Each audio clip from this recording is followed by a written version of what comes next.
So what's up, guys? So for this episode, what we're going to be focusing on for this one is going to be our sway bar end links. So basically, this is pretty simple in a sense of the way this works.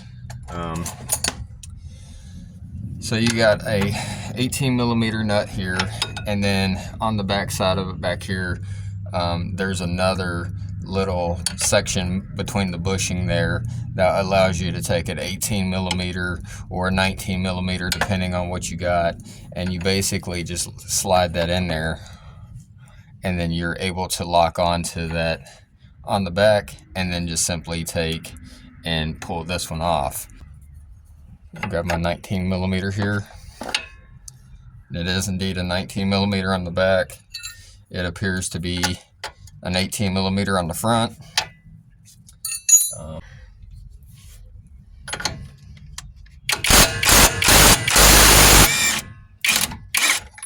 Just like that, there's our first one there. And then if I pull that out, now you can see that little notch that you'll grab onto right there. And I do just want to verify that that is in fact an 8 or a 19 and not an 18. So yeah, so it's kind of greasy at the moment, but you basically just take a 19 millimeter, you slide it on there from the back side, and then you just rip out that bolt.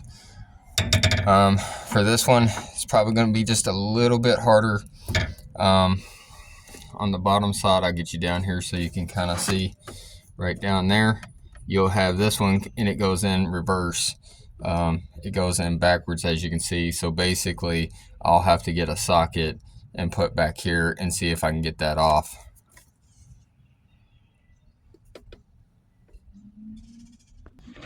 So I'm going to attempt to just use a breaker bar on this and see what I can do with it. Hopefully it'll want to play nice and come loose.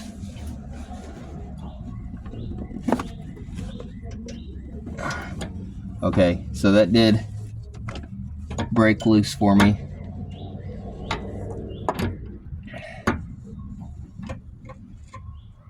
Now, I'll bring you guys around to this side. Like so.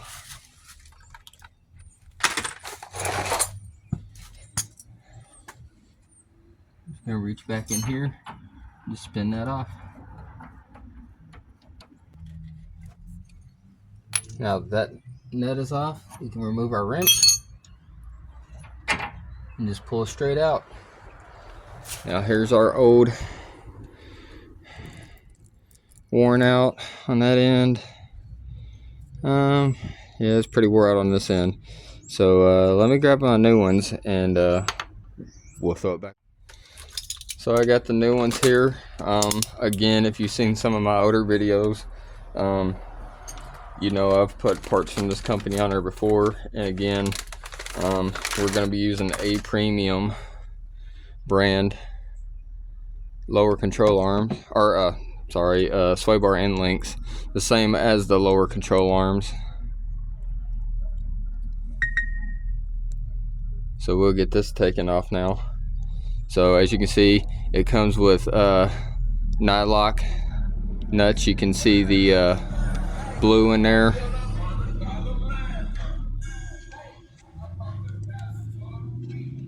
So we'll go ahead and get those off. So I like that they do come with new fasteners. So then basically, so now we got that in there. So, and we just simply push up and through the bottom. There we go. Now, for the new nuts, they might not be the same as the old one. So we're going to check that fitment. The new one is in fact a 19 millimeter on that. Now, one thing I do want to point out on this is if I bring you up here so you can see a little better, and let me come on, focus for me. There we go. Bring you in, and I'm gonna zoom you in there. You'll notice on this one here, come on, focus.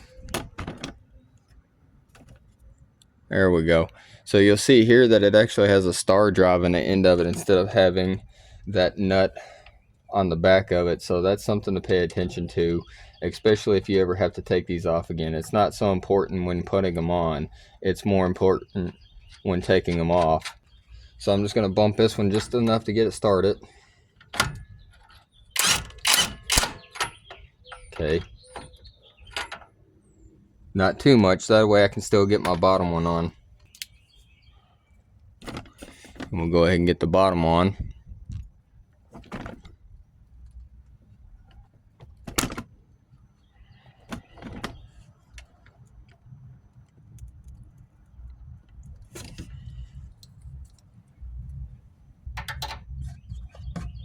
Slide my arm around here like so.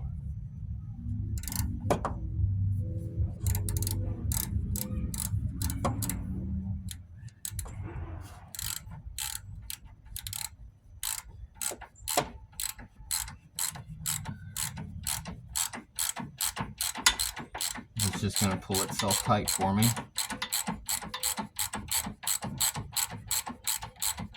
So that's good. So I'm going to go ahead and give that top one more good bump.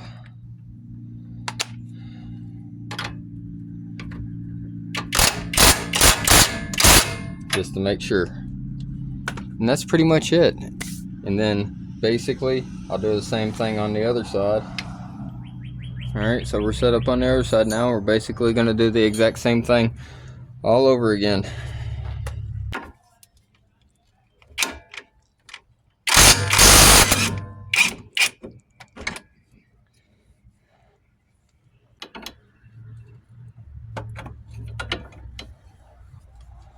We'll go ahead and just take this one off.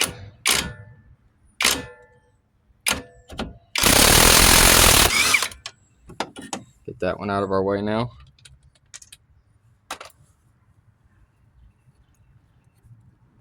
Lay that out of the way. We'll go ahead and move to our bottom. Basically the same as the top.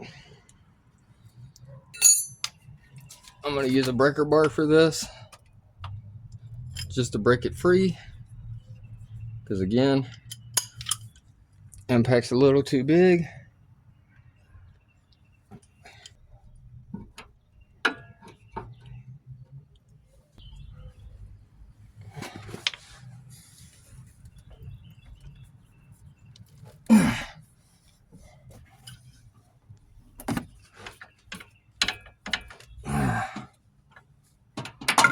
A lot tighter than the other side was.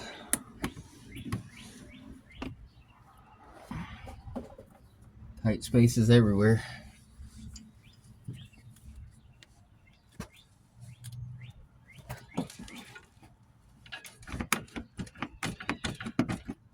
So I think what I'm going to do is, I've been looking for an excuse to use this anyway.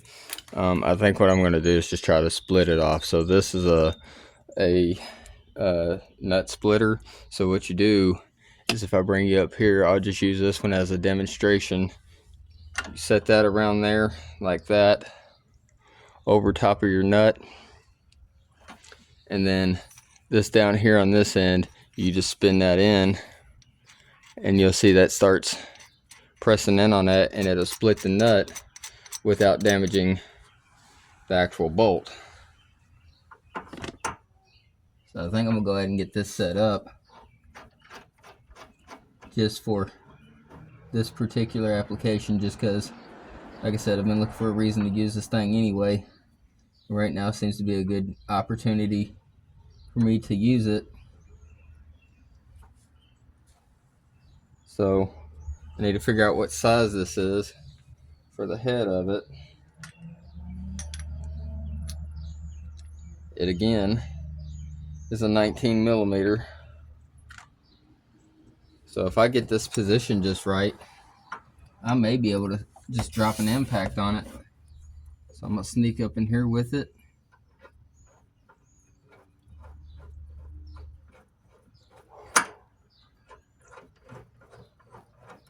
Go ahead and tighten this all the way down by hand, as good as I can get it.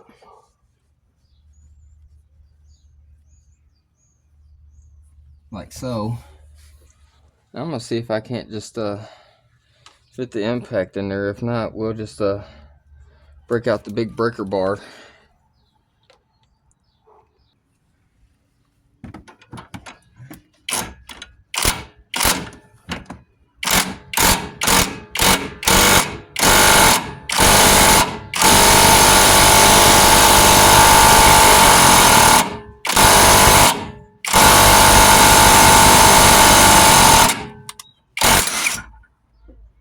It was indeed working. It was working. Now, granted, I don't know how well this is going to work on a flange bolt, but we're going to keep at it and we're going to see what happens with it. So I just want to be able to show you guys what I've had to do. So I've already split it with that, but because it's a flange bolt and it has that little bit of a lip around the top, let me show you on this one up here. You can see how it has kind of that washer built onto the back of it. I wasn't able to get it in a good enough place to split the whole thing. So it's split on the nut, which is fine, but that back washer is still kind of holding it. So what I'm having to do now is, if I bring you down here, I have to hold the breaker bar in position because I don't ratchet. And then I have to take the wrench from the back side, get it where I can get it,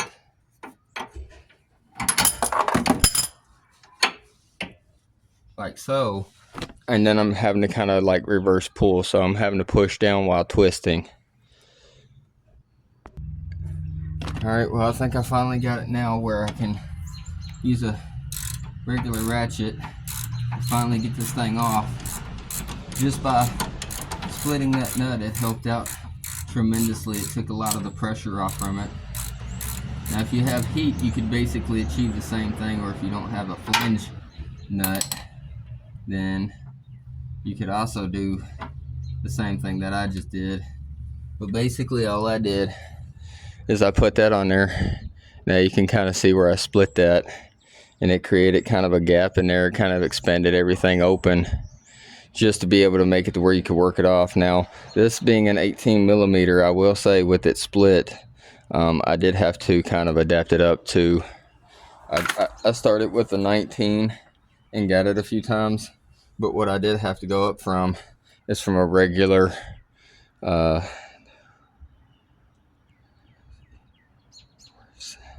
went from a 6-point socket, and I had to go up to a 12-point socket so that it could actually grip around those weird sizes. And I did have to go from an 18 millimeter up to a 19 millimeter just so that it would compensate for the gap that it created. But that is officially off of there.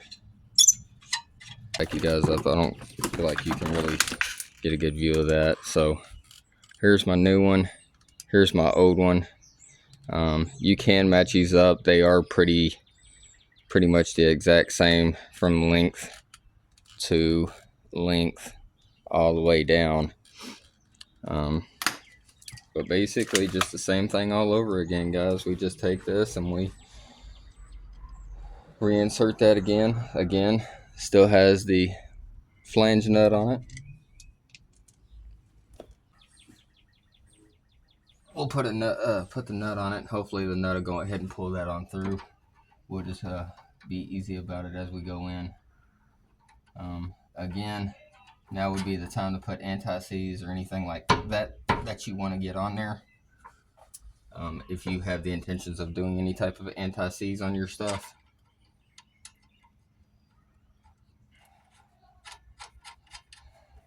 Put that one on there. Again, I believe the new ones are 18 millimeter.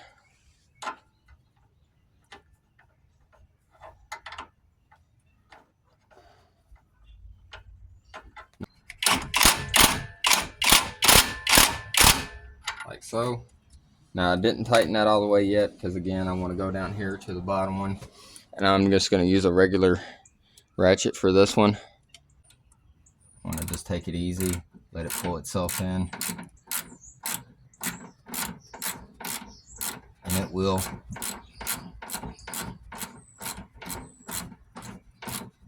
It'll line itself out.